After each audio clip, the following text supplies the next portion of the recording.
28 रबीउल सानी आखिरी जुमा आखिरी मौका। आज के दिन अल्लाह की लाडली तस्बीह पढ़ते ही फरिश्ते दौलत लेकर आपके घर आ जाते हैं। बिस्मिल्लाहिर्रहमानिर्रहीम।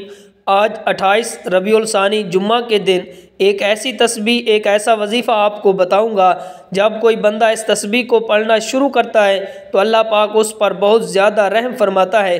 अल्लाह ताला उस तस्बीह को पढ़ने वाले पर रहम की बारिश बरसाता है, अपने फजल की बारिश बरसाता है। इस तस्बीह को पढ़ने से घर का बच्चा बच्चा अरबपति बन जाता है। अल्लाह पाक इरशाद फरमाता है कि जब मेरा बंदा इस तस्बीह को पढ़ता है मैं उस पर आसमान को खूब बरसाता हूँ, छोड़ दूंगा और उसे खूब बेदर पे माल दौलत और तरक्की से माला माल फरमा दूंगा। इस बंदे को जन्नत में ऐसे बागात दूंगा जो उसके लिए नहरें निकाल देंगे। जैसे अल्लाह की खुशनुदी हासिल करनी है, अल्लाह के करीब होना है, अल्लाह का लाडला बनना है, अल्लाह से अपनी हर हाजत को पूरा करवाना है, अल्लाह से अपने तमाम मसाइल का खात्मा करवाना है। जिस किसी को रब्बे करीम से अपनी पसंद का नसीब और तकदीर लिखवानी है तो आज 28 रबीउल सानी जुम्मा के दिन इस तस्बीह को लाजमी पढ़ें। आज ये एक ऐसा वजीफ़ा, ऐसा अमल आपके हवाले करूँगा जो आपकी ज़िंदगी से तमाम परेशानियों को, फ़िक्रों को, बीमारियों को हमेशा हमेशा के लिए ख़त्म कर देगा। इस तस्बीह को पढ़ने से अल्लाह ताला सेहतमंद औलाद, इज़्ज़त, दौलत, ताकत हर चीज़ से नवाजते हैं। और दोस्तों, जैसा कि आप जानते हैं कि अल्लाह ताला ने इंसान को अशरफुल मखलूक़ात बनाया, सोचने समझने की सलाहियत दी, सही और गलत की आगाही अता फरमाई। अब ये इंसान अकल पर मुनहसर है कि वो स्याह करता है या सफ़ेद करता है, लेकिन याद रखिए इंसान ख़ताओं का पुतला है। अल्लाह हमेशा अपने बंदों के साथ रहम का मामला करता है, इसलिए उसने मुसलमानों के लिए हिदायत का रास्ता भी खुला रखा ताकि अगर कोई मुसलमान गुनाह का मुर्तकिब हो जाए तो तौबा इस्तग़फ़ार से फलाह का रास्ता पा सके। ये तस्बीह अस्तगफुरुल्लाह की तस्बीह है। अस्तगफुरुल्लाह, या अल्लाह मुझे गुनाहगार को बख्श दे। ये जुमला अल्लाह ताला को इतना पसंद है कि जब कोई बंदा इनकसारी के साथ, आजिज़ी के साथ अपने गुनाहों का इतराफ़ करता है और अल्लाह से अपनी बख्शिश तलब करता है तो अल्लाह पाक बहुत ज़्यादा खुश होता है। इसके लिए अपनी रहमत के बंद दरवाज़े खोल देता है और फिर उस बंदे को इतना अता फरमाता है जो उसके वहम व गुमान से भी बढ़कर होता है। इस्तग़फ़ार के लुग़वी मानी मग़फ़रत तलब करना और मग़फ़रत गुनाह के शर से बचने को कहते हैं। दीन इस्लाम में इस्तग़फ़ार की बड़ी अहमियत है। कुरान करीम में बहुत सारी ऐसी आयातें मौजूद हैं जो मग़फ़रत और इस्तग़फ़ार के बारे में बताई गई हैं। कुछ आयात उसके बारे में हुक्म देती है, कुछ उसकी तलब के बारे में है और कुछ उसकी तारीफ बयान करती है। सूरत निसा में अल्लाह रब्बुल इज़्ज़त ने नबी करीम रऊफ़ रहीम सल्लल्लाहु अलैहि वसल्लम को हुक्म दिया और फरमाया कि अल्लाह ताला से बख्शिश मांगो, बेशक वो बख्शने वाला, मेहरबानी करने वाला है। आज 28 रबीउल सानी जुम्मा के दिन इस्तग़फ़ार कर लो, रब से अपने गुनाहों की माफ़ी मांग लो। आज मौका है। सूरत मुज़म्मिल में रब्बे करीम ने मोमिनों को उसके बारे में हुक्म दिया, फरमाया अल्लाह ताला से बख्शिश तलब करते रहो, यकीनन बख्शने वाला मेहरबान है। और इसके अलावा भी बेशुमार आयात हदीस हैं जो इस्तग़फ़ार की अहमियत को वाज़े करती हैं और बारगाह रब्बुल इज़्ज़त के यहाँ इसके सवाब और बंदे की ज़रूरियात को बयान करती हैं। आज हम गुनाहों के समंदर में गर्क हो चुके हैं, कदम कदम पर रब्बे करीम की नाफरमानियाँ कर रहे हैं। हमारी सुबह शाम, हमारे दिन, हमारी रातें कबीरा सगीरा गुनाहों में मुब्तला हैं। फिर हम कहते हैं कि हमारी दुआएं कबूल नहीं होती। नफ्स से शैतान के चुंगल में फंस कर हम रहम व मेहरबान परवरदिगार बगावत के मुर्तकिब हो रहे हैं। दुनिया की मोहब्बत ने हमें आखिरत से गाफिल कर रखा है। इस फ़ानी, आर्जी और ख़त्म होने वाली ज़िंदगी में हम मगन हो चुके हैं।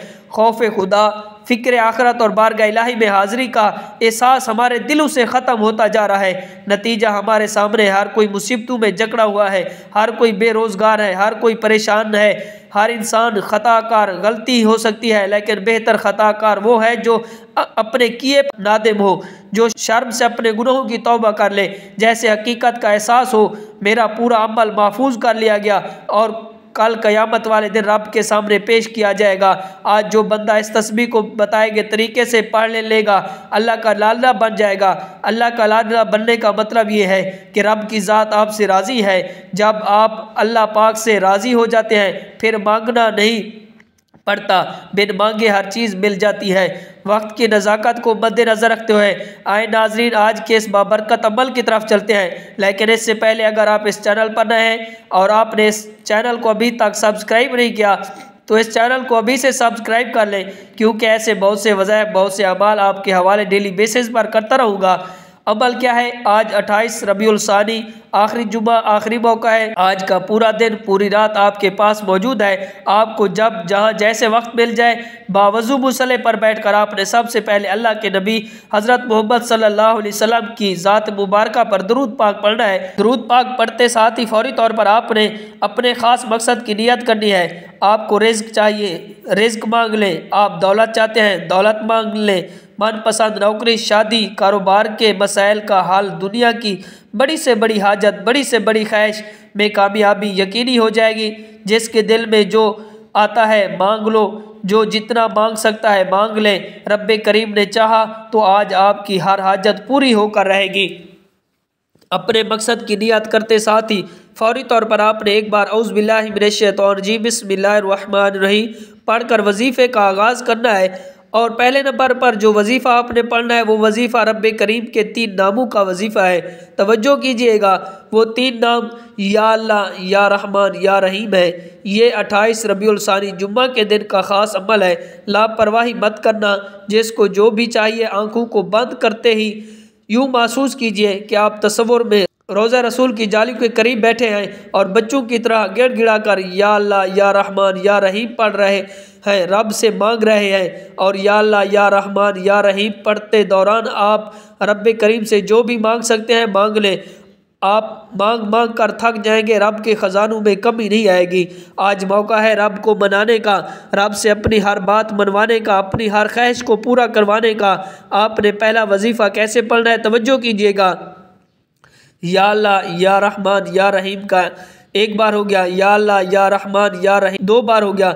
इसी तरह आपने या अल्लाह, या रहमान, या रहीम को दाएं हाथ की उंगली पर पढ़ लें या तस्बीह के दानों पर पढ़ लें। आपने सिर्फ इसको 100 मरतबा पढ़ना है, ना ज़्यादा पढ़ना है ना ही कम पढ़ना है। या अल्लाह रब्बे करीम का ज़ाती नाम है, या रहमान रब्बे करीम की रहमान वाली सिफत है, जिसे पढ़ने से रब की ज़ात हर तरह के मसाइल को अपने रहम व करम से ख़त्म फरमा देती है। जब कोई बंदा मांगता बनकर आजिज़ी के साथ, यकीन कामिल के साथ रब की बारगाह में या अल्लाह, या रहमान, या रहीम पढ़ना शुरू करता है, फरिश्ते ज़मीन पर आते हैं।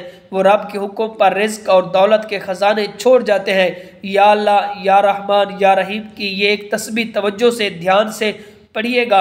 एक तस्बीह बताए गए तरीके से पढ़ते साथ ही आज का दूसरा वजीफ़ा आपने पढ़ना है। दूसरे नंबर पर जो वजीफ़ा बताने लगा हूँ ये रब्बे करीम की लाडली तस्बीह है। जो भी गुनाहगार है, सियाकार है, तंग दस्त है, मायूस है, जो बड़े बड़े वजीफ़ों से और बेहद मेहनत मुशक्क़त के बावजूद थक चुका है लेकिन फिर भी कामयाबी नहीं मिल रही, आज अल्लाह की लाडली तस्बीह पढ़ लो।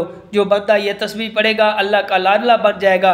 ये लाडली तस्बीह इस्तग़फ़ार की तस्बीह है। आपने इस्तग़फ़ार की एक तस्बीह पढ़नी है। आपने इस्तग़फ़ार को कौन सा पढ़ना है ये समझ लीजिए। आपने अस्तग़फ़िरुल्लाह रब्बी मिन कुल्लि ज़ंबिन व अतूबु इलैहि को पढ़ना है। कैसे पढ़ना है और कितनी बार पढ़ना है? तवज्जो कीजिएगा। अस्तग़फ़िरुल्लाह रब्बी मिन कुल्लि ज़ंबिन व अतूबु इलैहि 1 बार हो गया। अस्तग़फ़िरुल्लाह रब्बी मिन कुल्लि ज़ंबिन व अतूबु इलैहि 2 बार हो गया। इसी तरह आपने इसको हाथ की उंगली पर पढ़ ले या तस्बीह के दानों पर पढ़ ले।